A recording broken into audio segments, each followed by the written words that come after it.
Welcome to the ACS podcast family. We're your hosts, Angie and Charlene. Where every week you can find new material centered around your life. Thanks for joining us on our journey. We have something super exciting to tell you. We are actually live right now from Rudy Navarrete's. Did I say that right? That's close. Okay, tell us how to say it. Rudy M. Navarrete's Tex-Mexican food. M. Navarrete's. Okay. And we are here today for a couple of reasons, but mainly, of course, to eat yummy food on National Margarita Day, because who doesn't want to do that?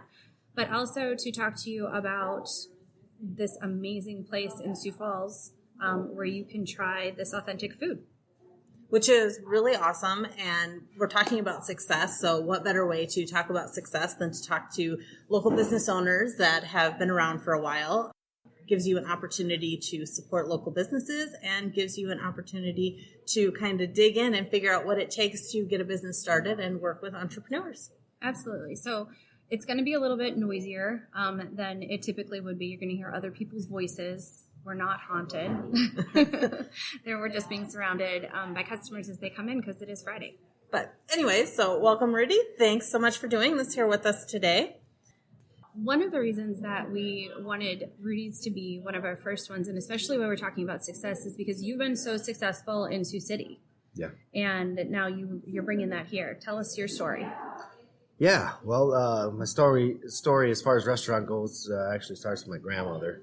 Her husband and 8 children moved up to Sioux City, Iowa in the mid-'60s for work from Harlingen, Texas, which is down by South Padre Island, Brownsville, Harlingen. It's right there on the tip. My grandfather had passed away in the late 60s, so my grandmother was widowed with 8 children. And when he had passed away, she was serving American food out of a bar as a cook. Well, she introduced Mexican, Tex-Mex to the area because this is before Taco Bell, Taco John, so it was a foreign food. And to keep it unforeign, she used the familiar foods with the locals, ground beef, beans, rice, and sauces. It was just that. And people liked it. She started her own restaurant in 1970 called Navarrete's. That went well enough to take care of herself, her children. And then with my dad worked for Coca-Cola down in Sioux City, and he'd deliver pop to these different pubs in towns around Sioux City. Just small talk, you're Navarrete, yeah, you know how to cook food, yeah, well, you should come here once a week and serve food. Because a lot of these towns, their first Mexican food experience ever was Navarrete's. So he started to do that. Some towns went well, some not as well, but the ones that went well, he continued doing. And so I lived with my mom on the weekdays and him on the weekends, and just started to help him out at a young age. Started grating cheese at 8. These big old buckets of cheese. We came in blocks of 40 pounds a piece, and we'd make them into smaller blocks to put through this kind of like a mixer with a grater attachment. And anyhow, I started grating cheese at 8 and started washing dishes at 10. As about 16, I started running his catering thing quite a bit. When I was 18, started my own gig in Hayward in Iowa. Went to the golf course there. Did that for about 8-10 months. I graduated high school, and I wanted to kind of learn the society way, the professional way, because with my dad, he didn't intend on doing restaurant work. It just kind of fell to him. Same with my grandmother, she did it as a means to take care of herself and her children, and my dad just kind of fell to him, and it worked out. I went to restaurant management for a year in Kirkwood, Cedar Rapids, Iowa. That was cool. Had to stay in state to get all financial stuff, but I wanted to get away just to experience something other than home.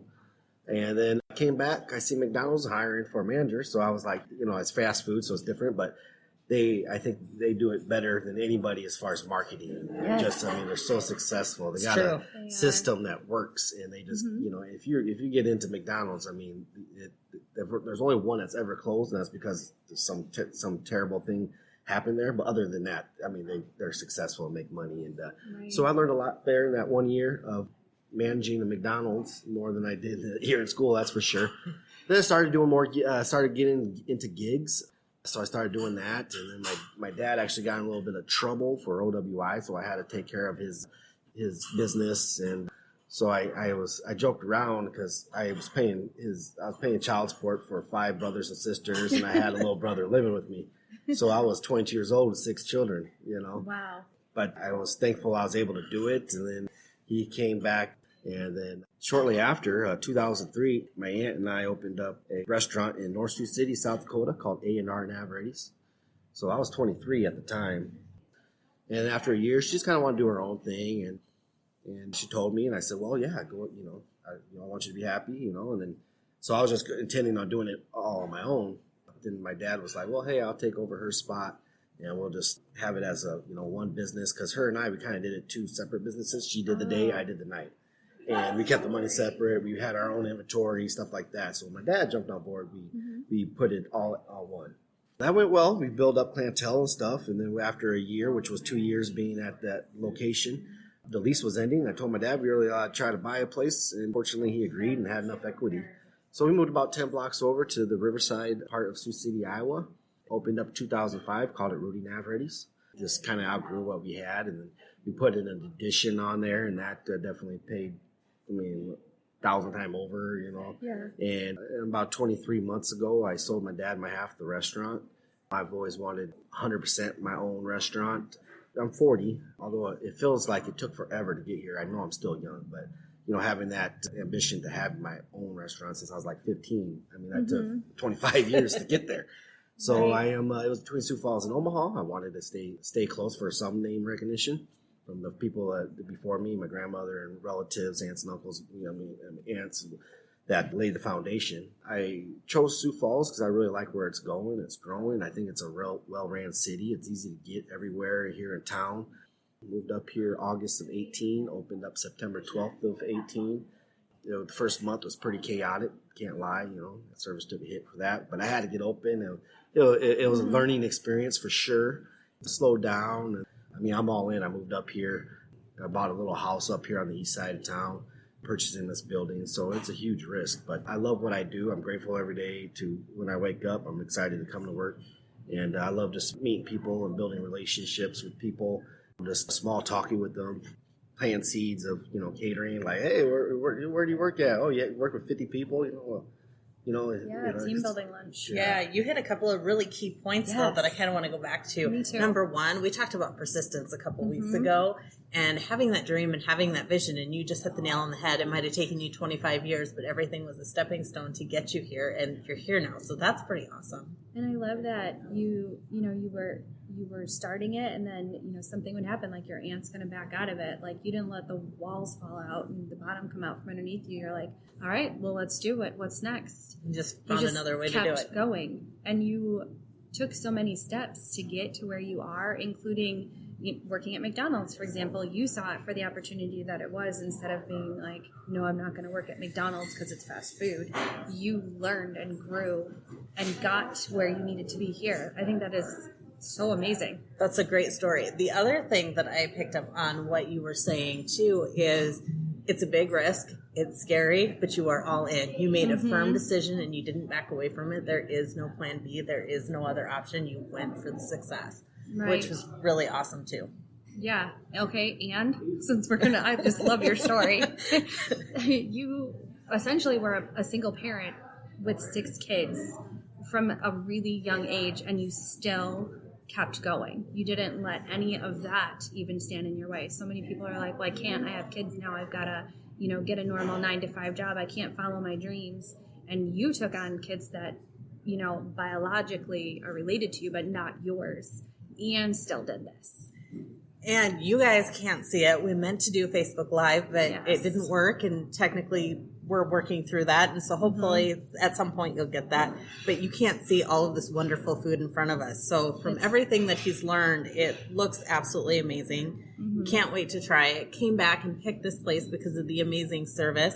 And now we're going to get to try some of this just awesome looking food. So Rudy, why don't you tell us about your specials? Sure. Our most popular thing is the Rudy special. Half order is enough for most. The whole one is a full platter. It's a crisp flour shell with your choice of filling, topped with our enchilada sauce, which we call chili gravy. Now, chili gravy is our signature sauce. It's ground beef based, seasoned but not spicy. It's a hearty sauce.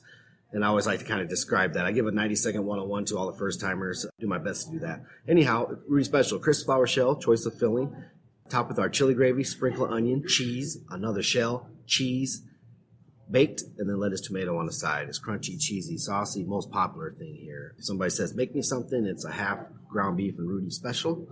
And I love that all of your stuff is fresh. Like you said, you were grating cheese for your dad. So you grate the cheese, you cut all of the vegetables fresh, like you really try to keep the preservatives and things out, so we're eating your food and tasting, the spices. Everything comes in raw, whether it's beef, beans, rice, pork. The sauces are all made in house, so everything is made here. People notice it, and people are like, "Is this made here?" Kind of confused, and I feel bad for them, like poor things. Here in town, so many, your chains, their stuff is prepackaged in a facility in Chicago 3 weeks ago, and they throw it on a plate called $20 after they thaw it out. But they do a great job of what they do. They have a system that works. But anyhow, everything is made here in house, and I do my best. I give my grandmother all the credit because I'm just continuing what she started. So these are her recipes. It's all. Now the Rudy Special is it's all her food. It's the way I plated it. That's okay. You know what I mean? And it's really good. It's crunchy. It's kind of a wow. You guys don't want to hear me eat, but I am really excited to take a bite of this. This one is pork and bean. And then I got chicken mole enchilada. Usually it's served with a side rice and beans. But since I was making so much food for you too, I didn't want to just overload it or waste too much. So I just made a skinny chicken mole enchilada with a little bit of rice and beans in there because rice and beans complements it really well. Now, mole is usually traditionally served with, when I grew up, it was either pork or chicken, and it was usually served with tortillas or rice. So this is definitely a Tex-Mex flair on it with the cheddar. Now, cheddar does make most things better. I mean, and it really makes. I wish I'd had the cheddar on the mole as a kid. I mean, it sets it off to another level. Then we have intomatata, which is something my grandmother created. You won't be able to find it elsewhere. It's either a flour or corn shell, choice of filling rolled up, top of the mild tomato sauce, sprinkle of onion, baked cheddar.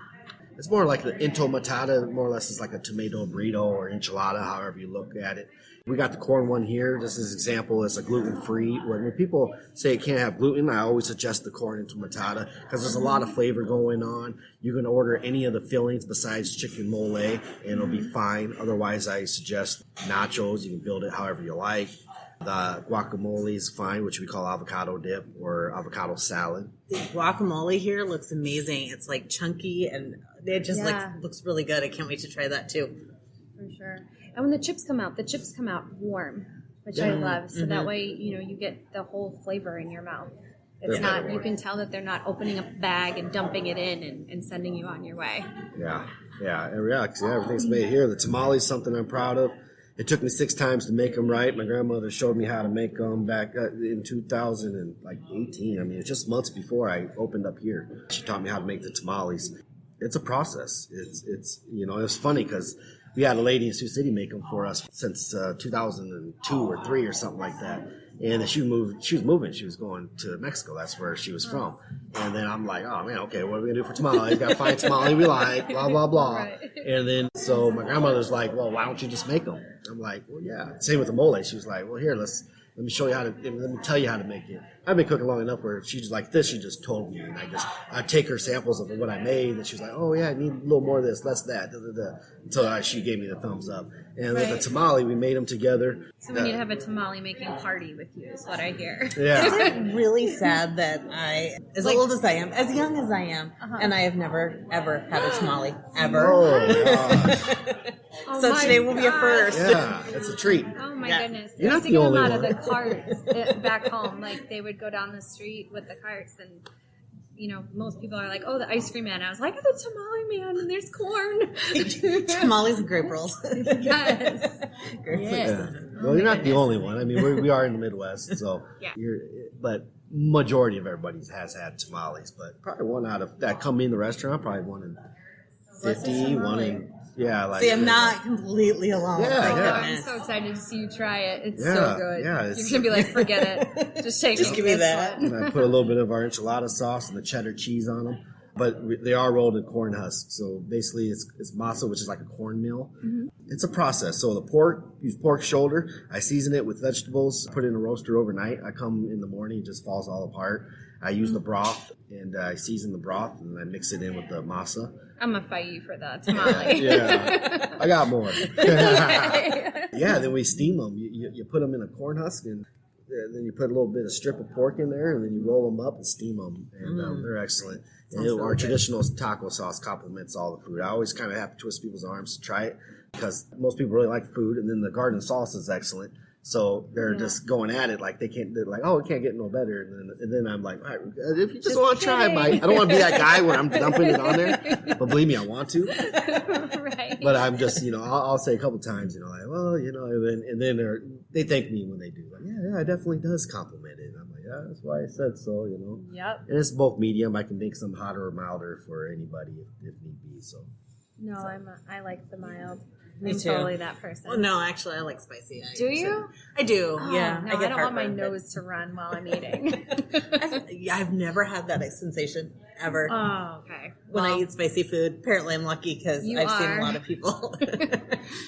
So that's exciting. And then, okay, so you've got corn tortillas and you've got flour tortillas for regular tacos, right? Mm-hmm. Yep.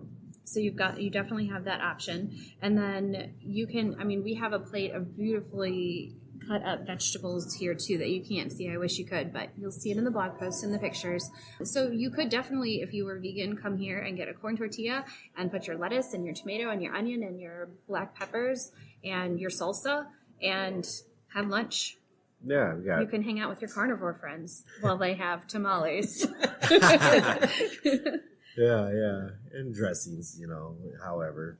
Yes. Yeah. So very good. And this place is great if you're looking for something that's authentic and something that you can't get anywhere else. It's right on a main thoroughfare. You can find it right on 57th Street in Western, which is right off of 229. So it's real easy to get to. Something that you can stop in quick. And you do a lot of giving back to the community as well. I think, is it Mondays where you donate 10% of your proceeds back to a nonprofit? Yeah. Been doing this about 6 months. Did fundraising back at home, and it's my warm and fuzzies. So just naturally coming up here, I wanted to get involved with the community and find ways to help all I can. So I got 4 large ones that I do every year where all the proceeds go to. There's Livescape, and then I do one for Boys and Girls Club where we get brand new shoes for kids. This year we got like 170 plus pairs of shoes for the kids, so they all got a new pair. And the brand name is so they can feel cool and they can fit in with their peers. Growing up, I always had the knockoffs, so yeah, they're new, but it was nothing I was like proud of. Like, hey, check out my Extra J 900, my Voights, you know what I mean? Like one time I had, cool. Yeah, I know. One time I had a pair of suede shoes. And I thought they were the coolest things, and their budget was always $20 for shoes. Well, this one was $30. I don't know if I chipped in 10 or my mom did the extra 10. And I loved football. So I'm sitting there, the first day I had them, I'm running, with the ball and stuff, and the sole just flew off. Oh, my So I was basically wearing a moccasin the rest of the football game. And we took them back, and I think we got a different pair of, probably Pro Wings or something. But yeah, and then so Mondays, 10% of sales go to a different agency or cause. And it's been so awesome meeting all these people here locally that are just passionate about helping others. I've met a lot of cool people, and it's all been for people. We have done Butterfly House, which is more for the earth. We've done Humane Society, which is pets, but we all love animals. It's been just a lot of fun. That's awesome. That's awesome. So easy to get to, great food, lots of options. Right. So is there anything else that you would like to tell our listeners before we wrap up for today? Wait, hold on. I have to say something. Because Angie gave directions, and when she gave directions, I got here and I was lost. So in case any of y'all are like me, 57th and Western is the nearest intersection, and he is right next to Dairy Queen, because everybody knows where Dairy Queen is, and it was here before him. And if you are worried that you're going to eat too much, I'm sitting here right now and I can see the running trail right across. So you can always come for lunch, overindulge, and then walk across the street and walk it off for the next 15 minutes before you head back to work. And have absolutely no guilt about eating 7 tamales, because that's what I want to do. Lots of options and enjoy the nature. Yes. So, 57th and Western is the nearest. And I know you said something, but it was right off the interstate. Yeah, you can go back and listen to Angie's if you don't like mine. So anyways, is there anything else? Well, we're at 2209 West 57th Street on the bridges. As far as, I'm just grateful to be here. I love Sioux Falls and I love coming to work every day. I'm very fortunate that I love what I do. And I want people to come check it out. Majority of everybody likes the food. I am local, and whether it's me or not, I just encourage people to support local, because we keep the money in the community. We're a part of the community, and I want to be here as long as possible. So I just work hard at it every day, just meet people and spend a lot of fun. Awesome. And we are grateful for all of you. So don't forget to like and subscribe and stay tuned for more updates. And the journey's not over. Make sure that you like and subscribe so you can stay up to date with the latest content and episodes. We love each and every one of you in our tribe, and we want to celebrate your successes alongside you. Share them with us at ACS Podcast on Facebook.